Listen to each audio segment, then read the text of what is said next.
hit that subscribe button and the bell icon beside it to check out our latest videos before anyone else. Hi there guys, I'm Nikhil from GreedyTech and this is the unboxing of the Redmi 5 along with a quick hands-on review.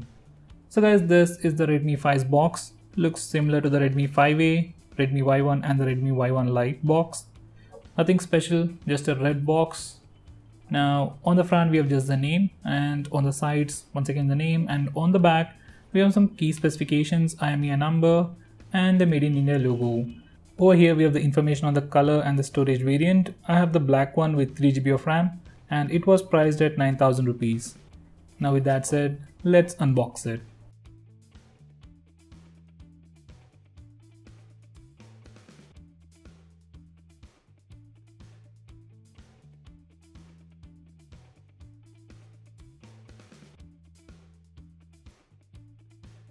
So guys, at the top we have this cardboard box. It probably has the plastic case inside it. And yes, this is a soft silicone pouch or a case. And as I've bought the black color, I got this black case, which I really like. Now, I'll show you the case later. Now let's come back to the unboxing. Next we have the phone itself, which I suppose this is how we are supposed to take it out. Let me put that aside for now. Next we have some documentation, which I never read. Next we have the power adapter. So this is a normal 10 watts power adapter. Nothing special, no fast charging, nothing else.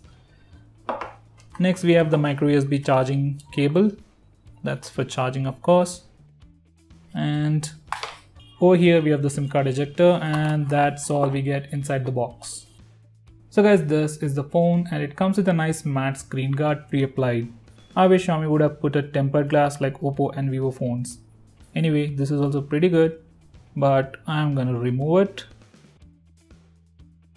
Now on the back, we also have another sticker with IMEI information. So let me remove that as well. So this is how the phone looks on the back. Just like the Redmi Note 5. Just give me a second. So guys, on the right side I have the Redmi Note 5 and on the left side I have the Redmi 5. They look exactly the same with the fingerprint scanner and camera module. Same metal back with plastic strips at the top and bottom. There's nothing really new over here. They even have a similar camera bump and the front looks super cool on both the phones. Now while I set up the phone, let's have a quick physical overview and then check out the specs. On the front we have the display with curved sides. At the bottom we don't have any capacitive buttons. At the top we have the dedicated front facing flash, earpiece and the camera. On the left side we have the SIM card tray. Let me just quickly remove that.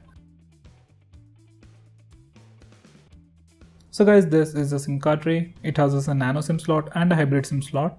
So it doesn't have a dedicated SD card slot like the Y1, Y1 Lite and the Redmi 5A, which is a major disappointment. Let me just put that back. Now on the back we have the camera module, a single LED flash followed by the fingerprint scanner, MI branding at the bottom, and these are the two plastic strips for antennas. Now this is the metal back with a nice matte finish, and it does come with a fingerprint coating, but it doesn't work all that well. Now on the right side we have the power and volume buttons. They seem to be made of metal. They are clickable, but not the best out there. Now at the bottom we have two speaker grills and a micro USB charging port at the center. We probably have a speaker under the right grill and a microphone under the left grill. Now at the top, we have the audio jack, a microphone hole and the AR blaster. By the way, phone weighs 157 grams, which is pretty decent. Now let me just put on the case and then check the weight.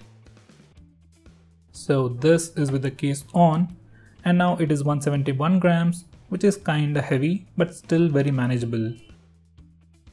This Redmi Note 5 is 180 grams without the case and 195 grams with the case. So that's quite heavy. Now let me put these things aside.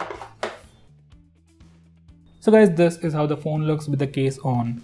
It's a very sleek TPU case, so even if you put on the case, phone doesn't feel all that thick or heavy. It just weighs 170 grams. Now it has all the cutouts for the camera module, audio jacks, speaker and the microphone holes, and it just provides us additional grip, and that's all. It doesn't provide any drop protection, so get a better case as soon as possible. Now let's look at the specs. This phone sports a 5.7-inch IPS display with HD plus resolution in the new 18:9 aspect ratio. It is even protected by a 2.5D curved Corning Gorilla Glass, but we are not sure about the version. On the rear, it has a 12 megapixel camera with f2.2 aperture, 1.25 micron pixel size and a single LED flash, and on the front, it has a 5 megapixel camera with a dedicated flash. It sports the latest Snapdragon 450 processor with Adreno 506 GPU and comes in multiple RAM and storage variants. It packs a 3300 mAh battery and comes with a normal 10 watts power adapter. It comes with all the basic sensors including accelerometer, gyroscope, proximity, compass, fingerprint scanner and an IR blaster at the top. It even has FM radio, supports dual SIM along with VoLTE, so you won't have any problem with Geo. It is available in 4 colors, black, gold, light blue and rose gold, and the one I am using right now is the black one, and that's the one I would suggest you to get. It's available in 3 variants. Base variant starts at 8,000 rupees for 2GB of RAM and 16GB of storage. Next variant is priced at 9,000 rupees for 3GB of RAM and 32GB of storage. By the way, that's the one we have right now. Next variant is priced at 11,000 rupees for 4GB of RAM and 64GB of storage. So guys, those were the specs. Now let's check out the device. So guys, now that the device is turned on, let's check out the storage and about page. First, we'll check the RAM. So out of the 3GB of RAM, you get around 1.8GB of free RAM. And let's check out the storage now. Out of the 32GB of storage, you get around 23GB for your user apps and user data. Now let's go to the about page. This phone is currently running MIUI 9.2 stable version based on Android 7.1.2, and it is having the January security patch, which is pretty good. Now let's check out the camera interface. So this is how the camera interface looks like. Just like all the previous Redmi phones, this is the same camera interface we have seen even on the Redmi Note 5. Once again, there is no auto HDR. Let's check out the front facing camera. Front facing camera is slightly wider and it even has a flash now. So there's the flash. It can be used as a torch. Capturing speed seems to be slightly slower. And selfies turn out pretty decent. Now let's check the video resolution. It should be able to record video at 1080p.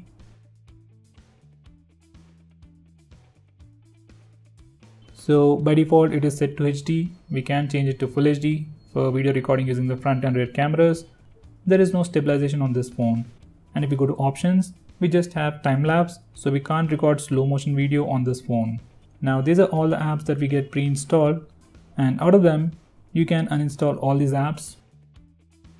Just uninstall any app that you can uninstall and that you don't use. It will simply waste your memory and drain your battery. So guys, this is how the phone looks. So let me use this phone for some time and I'll come up with my initial impressions. So guys, coming to my initial impressions, this phone looks like a mini Redmi Note 5 in each and every aspect. SIM card tray, display, this curves at the edges, the entire camera module and the back panel, everything resembles a Redmi Note 5. It is kinda boring right now, but coming to the build quality, it is very well built. You are even getting a Corning Gorilla Glass on the front, and because of the 2.5D curve, display surface feels very smooth. Now coming to the next major thing, that's the fingerprint scanner. It is super fast, maybe as fast as a Redmi Note 5 and probably the best fingerprint scanner in the price segment. So let me just show you that.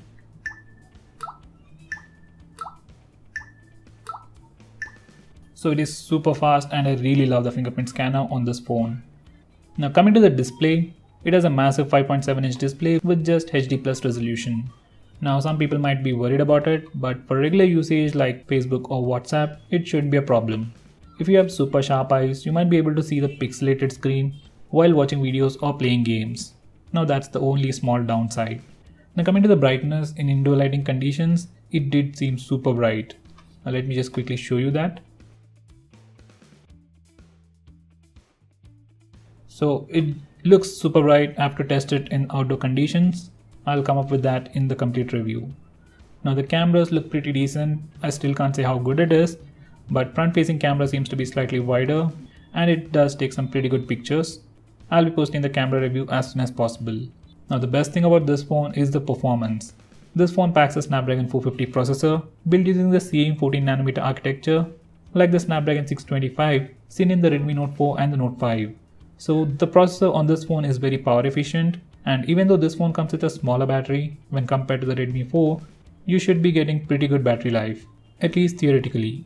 Now this phone also comes with the same Adreno 506 GPU seen in the Redmi Note 5, and because of the smaller HD Plus resolution, gaming experience should be really good. There shouldn't be any heating issues or lag, but the visuals won't be all that impressive because of the HD resolution. I'll have to check that in the gaming review, but I'm really looking forward to that. Now finally, the big question, should you buy it? Now let me tell you, if you get the 2GB RAM variant, you get around 10GB of free space for your user apps and user data. And if you're going to use 2 SIMs on this phone, storage is going to be a huge problem for you. So you should definitely get the 32GB variant that's priced around 9,000 rupees. Now if you're already spending 9,000 rupees, why don't you spend 1,000 rupees more and get the Redmi Note 5 instead? With just 1,000 rupees more, you're getting a bigger and better display, much better performance, bigger battery, and slightly better cameras too. Anyway, that's what I hope. So honestly, I don't see any reason in buying the Redmi 5 at its current price. If it was priced maybe 1,000 rupees less, I would have definitely suggested you to get this phone. But at its current pricing, I'll definitely not suggest you this phone. Spend a little more and get the Redmi Note 5 instead. So guys, that was the unboxing, initial impressions, and a quick hands-on review of the Redmi 5. What do you think about this phone? Should people buy this phone or go for the Redmi Note 5? Do let me know by commenting below this video, and if you are planning to buy this phone, use the link in the description. It really helps the channel. If you want us to make any specific video, tweet out to us with the hashtag AskGreedyTech on Twitter, and we will try to make it as soon as possible. If you like this video, hit that like button and subscribe to our channel to see more cool videos on tech. I'm Nikhil from GreedyTech signing off. Have a nice day.